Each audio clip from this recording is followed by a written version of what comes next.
2025 Wyndham Championship. Ben, you're making your fourth consecutive start here, highlighted by 2 top 10 finishes. Can you just share some opening comments on what it's like to be back at Sedgefield? Yeah, this tournament means a lot to me. Just growing up in Chapel Hill, just up the road, had some good finishes here. My first year I played, Mark Brazel, tournament director, gave me an exemption, and I finished fourth, and it was a really cool moment. I was on the Korn Ferry Tour, was just getting my PGA Tour card for the upcoming fall, and it was a really good experience to kind of jumpstart my PGA Tour career. But yeah, this is one of my favorite events of the year. Just a lot of family and friends close by, and so I'm really excited to come in this week with a lot more freedom than the last kind of couple years, being on the bubble of the playoffs. Pretty much locked up a lot of things coming in this week. So playing stress-free golf, just trying to play my best and hopefully try to win this one because it's definitely way up there on my list.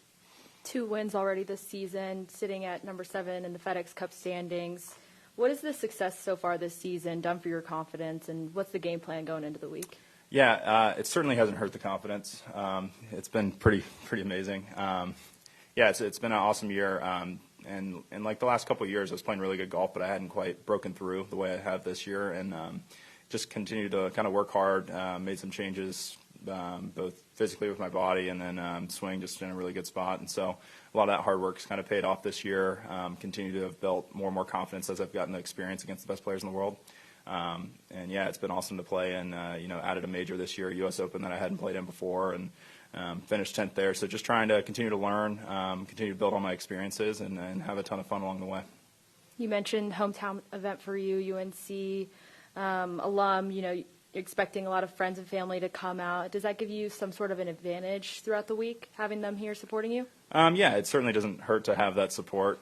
It's always nice to get some cheers from the sidelines. But no, I think more than anything, it's just I'm very familiar with the golf course, familiar with the area, everything like that. And so I grew up, playing the AJGA Junior Invitational that was at this course. I played in that, 3 years.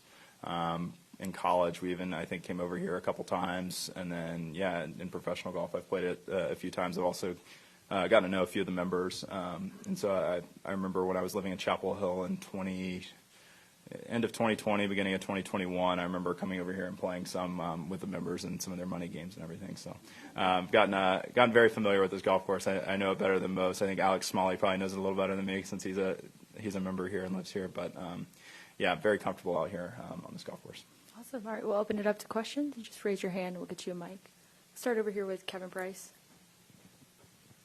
Hey, Ben, I know 2 years ago you were kind of on the bubble here, missed the cut, and had to sweat it out, and I think Justin Thomas could have knocked you out of the playoffs. I guess, what do you remember about that week and that Sunday and what the kind of anxiety or nerves might be like in that position? Yeah, it's just I remember there being a lot of uncertainty. I remember having 3 different flights booked on Sunday night, not really sure where I was going to go, if my season was done, if I was flying home, if I was going on like a vacation, if I was going to Memphis. And it could have been closer or what it was kind of coming down to. I remember missing the cut, and the last thing you want to do as a golfer is kind of not be in control of kind of your destiny. I remember sitting on the couch with my fiance, she was a girlfriend at the time, so my ex-girlfriend. I remember sitting there with her and my dad, my mom, and we were just like, I think my dad had way too much anxiety. He probably left the room. But I remember watching that chip because we kind of knew if he chipped it in, Justin, then he was going to Memphis and I wasn't. And so, he hit the flag stick and it barely missed, and it was just nuts. Kind of just maybe relief, but just like heart rate was super high just watching it. Flew out to Memphis that night, or either that night or the next morning, and was off to the playoffs. But, I don't have to worry about that this week. I've got my flight booked to Memphis, and I'll be just fine. And you alluded to that, not having to worry, but for those guys on the bubble this week, or is that something like when you were on the bubble those couple of years, does it enter your mind down the stretch? Totally. Friday? Yeah. You can't get it out of your mind. If you have, then you're a god. I mean, props to you for your mental edge. But, everyone kind of has those kind of thoughts in the back of their head. It's easy to kind of get rid of them if you're playing really good golf, at least kind of those first couple rounds, and you're sitting in a position where you don't really have to think about it too much and you can focus more on winning the golf tournament. Because that's the biggest thing for us is when we get our minds off of winning golf tournaments, it kind of it inhibits, it just takes away from kind of your best golf. you start thinking about other things. And the more you can focus on winning, you're actually, concentrated on staying aggressive and hitting really good, high-quality shots. And so, I remember, or I guess for the guys this week that are on the bubble, you just got to have the most focus ever and just try to lock in and try not to get distracted by the external things. We'll go right here to Luke. Hey, Ben, I know you've talked about this a lot, especially since Oakmont, but just going back to your time out of golf, what sticks with you now from that period out of the game that you can still sort of draw upon? Is there anything that you learned then that has sort of contributed to, sort of coming back and then your success this summer? Yeah, importance of rest. It comes to mind right now just because I'm coming off an off week, and after the British, long flights, everything like that, I remember feeling pretty a little bit tired. I just had a pretty long season, and so I took Saturday, Sunday, Monday, Tuesday completely off of golf. And back when I was working, I really wasn't touching a golf club at all unless it was with a realtor or a member guest or something like that. And when I did play, I was playing really well. It's not like I lost my natural talents or my game. So I kind of learned from that the importance of rest and not having to go to the range and grind for 3 or 4 hours a day, which playing on the mini tours and going up towards the Korn Ferry Tour, you feel like you kind of have to. You feel like you have to work really hard and change a lot of things and make your game, kind of build it for the PGA Tour. And in reality, if you're a really good golfer, things are going to take care of itself. You just got to kind of trust the process and make sure you feel good when you go and tee it up. So, it's nice to kind of, this July I've taken a little bit of rest after a long, hard stretch. I played the Open Championship. Unfortunately, didn't make the weekend there by a shot, but was playing good golf. I just had a couple of bad swings, and I've taken 2 weeks of the last 3 weeks off, so it's actually really nice to have a little refresher going into the playoffs and feel like I can kind of get back in the mix and build on each of these weeks. Go right here to Ron. Obviously, you're in great position with the FedEx Cup and everything else, but how much does the Ryder Cup sort of enter your mind right now? Yeah. I feel like it's mentioned every single day, so it's always on my mind, whether I want it to be or not. And look, I've said it tons in interviews and stuff. If I just do the right things each week, and this week in particular, if I play really well and just focus on winning, the byproduct of that is going to be making that Ryder Cup team, and same with each week in the playoffs. And the more I kind of look at rankings or whatever, it's not going to help me. The only thing that can help me is playing extremely good golf against the best players in the world every single week. And if I do that, it's going to take care of itself. And so, it'd be an honor to be on that team. It's something everyone I think that's around, that's American at least, and in the mix of being on that Ryder Cup, everyone dreamed of it as a kid. And so, and even getting on tour and on the Korn Ferry Tour, everyone, those are the events you want to play in. You want to represent your country. It's just a tremendous honor. And, I want to make sure, my game, I can't just sit here and hope to get on that team. I need to continue to play really good golf because even if I was to, not play well and still be on that team, I want to be playing really well when I'm at the Ryder Cup. So I got to continue to do the right things right now and build these next month and a half stretch leading into Bethpage to where I'm playing really elite golf and I can beat Rory McIlroy and I can beat Jon Rahm and Tyrrell Hatton. I want to have that mindset when I get there, and I don't want to just sit here on a boat and just relax and cruise into Bethpage. I've got to keep the pedal down, without a doubt. And I'm excited for the challenge. I'm excited to tee it up each and every day and challenge myself and try to make birdies on the hardest holes out here, and that's all I can do. Helen? Ryan's coming in after you. Can you talk? I'm sorry for you guys. Can you talk a little bit about the text that you sent him before Barracuda and whether you've demanded anything? Yeah, just 50% of his earnings was all. I still haven't received anything. I've been looking on Zelle and Wells Fargo and Merrill accounts. Nothing's hit yet. So, yeah. But no, I don't demand anything. I think anyone would have responded kind of the same way I did to Ryan after, because he sent the text to both me and my caddy. It was like, hey, I'm second alternate. Should I come over there? And I mean, it was Tuesday. The answer is no. You're already you're getting to Reno if you aren't already there. Go focus on trying to win that, and don't even look at the leaderboard of the Open. Don't pay attention to anything. Just focus on your tournament and what you're trying to accomplish. And I think any other golfer would have said that. It just so happens that me and Ryan are close, and so he'd text me. But yeah, I'll take the credit, I guess. But he's the one that was hitting all the shots, and and he played really well. I'm so happy for him and his career. He's been working harder than anyone, and it's really cool to have another Tar Heel win on tour. We've had a lot of momentum kind of in the last few years, and now we have David Ford out here as well on tour. So it's a really exciting time to be a Tar Heel. What did you think when you found out that he won? Oh, I was watching his whole final round. I was watching him make eagles from everywhere and making a bunch of birdies.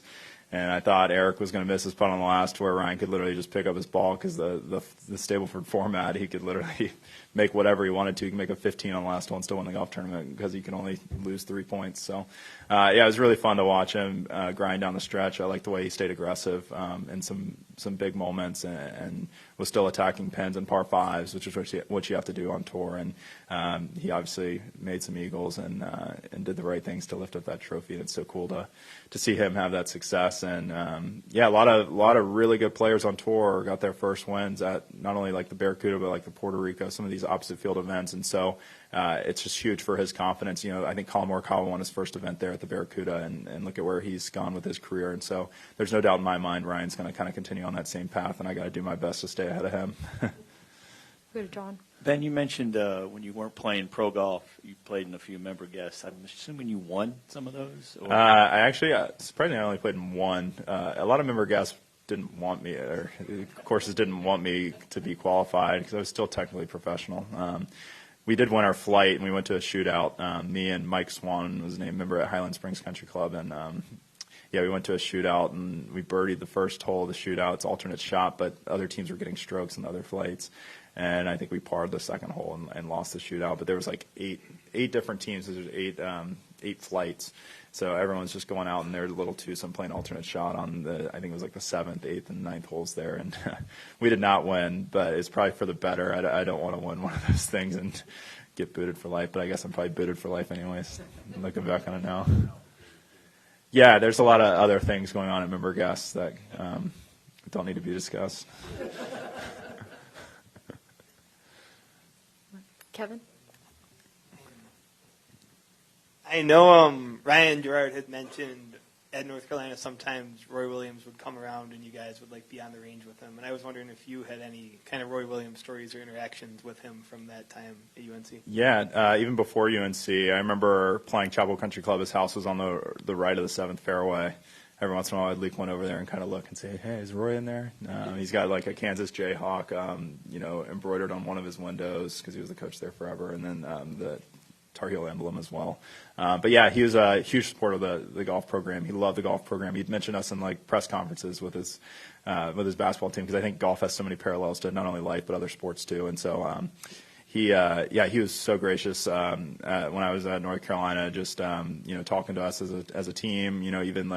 Even other coaches, Anson Dorrance. There's so many incredible coaches at North Carolina, and we were so grateful to kind of get insights from all the coaches, different coaches, and also spend time with Roy if he came out to the range. He's a very good golfer, and I think he plays probably a lot of golf now that he's retired and out of coaching. So, yeah, Roy was great. And this is kind of a, I guess, thought experiment you could say, but a few years ago you mentioned that there were roughly 16 things you needed to do differently or better to get to number one in the world, and I think you were in the hundreds at the time. I have no idea if you recall thinking that. Yeah, maybe thousands at the time. And what would be, of those approximately 16, how many do you think you've accomplished now, roughly? Yeah, I kind of want to see that list. I'm curious. Do you have it? No, it was more of a kind of mysterious. Yeah, I mean, I think I've done a lot of the right things kind of since I've come back to golf, and a lot of it's because I just have an incredible support system and sponsors and people, backing me, and allows me to kind of free myself up a little bit and play golf like I did when I was a kid, where you're not thinking about anything except trying to win and beat your competition and get better. And it's very difficult when you're at the mini tour level and out of college, where you're kind of out on your own and you're trying to balance all those things, try to have that mindset, but oh, wait, we have rent payments. Oh, wait, we're paying for our own food now. It's not like a team trip in college where you have your Chipotle and then you have your hotel room and all that stuff already planned for you. So, yeah, I think I've done a pretty good job of learning from my experiences and taking notes on what kind of I need to be better at. And I kind of changed those by even the day out here. Like, for instance, like before this, I wanted to make sure I would get on the putting green. I worked on my putting for a couple hours because I could feel that something was a little off with my stroke. And so just being honest with myself about some of those things,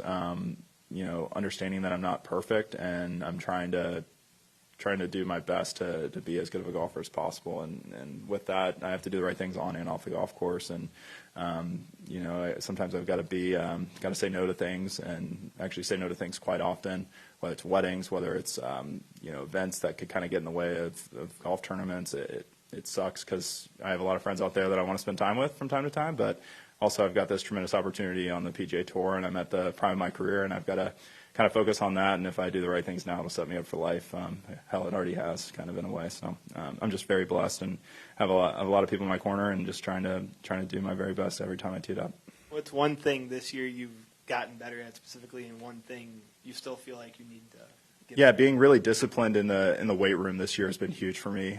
Also, hiring like a physio and taking care of my body better. The best players in the world are all doing it, and it was one of those things that, looking back, has definitely helped separate me from maybe some other golfers, and it's an investment that's definitely paid off. And so just traveling with the trainer and making sure I'm disciplined in the gym, working out pretty much every single day, maybe one off day every 2 weeks or so. So really proud of the way. That was more like almost even like a New Year's resolution to start, and then hiring Derek mid-year when I had some quad tendonitis in my left knee and had to fix a couple things. I mean, I'm just proud of the way I've stuck to that, and I've gotten stronger, and it's definitely helped me hit it farther and stay healthier out here.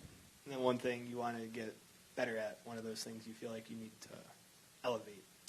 Yeah, I mean, there's a lot of things I feel like I can get a little bit better at. I hate using the word maintain because I definitely want to continue to get better, but there's definitely certain parts of my game that I think are really good, and I want to at least maintain or maybe get a touch better. And then there's other parts that I need to tighten up a little bit. Like it's always kind of been for me more the driver that's been more of a challenge. This year I've driven it extremely well, but I can still get better with it. I can still hit more fairways, and if I do that, it's going to save more strokes. And that's kind of the start. And then that allows me to kind of take advantage of my irons a little bit more when I'm in the fairway more. And then I'm going to have, better looks for birdie and all of that. It all starts off the tee, really. And I think a lot of the stats kind of have pointed into that direction in recent years. But even on outside of the physical, just mentally, just having more and more of an edge. And I think as I've gotten more and more experience this year, I've definitely gotten more and more confident. And I definitely have that, but I got to continue to kind of put myself in those positions. So I'd say like kind of goals moving forward is making sure I'm staying super focused and everything the first couple rounds to get myself back in the mix by Sunday. Anyone else? Yeah, let it rip, Kev. Close us out. Yeah. Being in North Carolina, I wanted to ask this. Freshman year of high school, you said you had a wild story on the last hole of the state championship, kind of a turn of events, and I think I talked to you about it like for a written story, but never on video. So I wanted to ask here. I also know you said you were 4'11", so how far you were hitting it at the time and what you remember from that day. And definitely hitting it further now. 14, 4'11", playing against a senior, Andrew Decker, who was going to NC State. I hadn't committed to college. I had achieved some stuff in junior golf by then, and it was probably pretty good at the time, and probably one of the favorites to even win it. But I was so young, and it's my first high school state championships. I'm playing as an individual, but I remember getting into a playoff. Pretty strong field. Grayson Murray was in that field. Carter Jenkins, who's on the Korn Ferry Tour. Zach Seabolt, Ryan Gerard. No, he was too young. He was 4 years younger. Eventually, he would have been in that state championship. But, a lot of incredible players. And I remember going to the playoff. We both parted the first time, and then the second go-around I chipped in. And Andrew missed his putt, and I was the winner. I remember I still have the video and everything. I've watched it before just to kind of fire me up if I ever need to. But, I literally was like I was probably so cocky back then. I literally, chip it in, and I'm, not even smiling. I'm just, so locked in. I'm supposed to chip that in. And nowadays, if I chip something in, I'm definitely smiling. I feel like I have a different viewpoint on golf than I used to. It was probably way too competitive back then. But super fun super cool to win that state championships or that state championship. And I was trying to chase Brendan Todd's record of 3 4A state championships in North Carolina, and I didn't make it to state championships my senior year, surprisingly. I think I shot 68 at regionals, 69, and it wasn't good enough because they only let in 3 individuals. So that was a bummer, but nonetheless, really good memories of junior golf. All right. All right.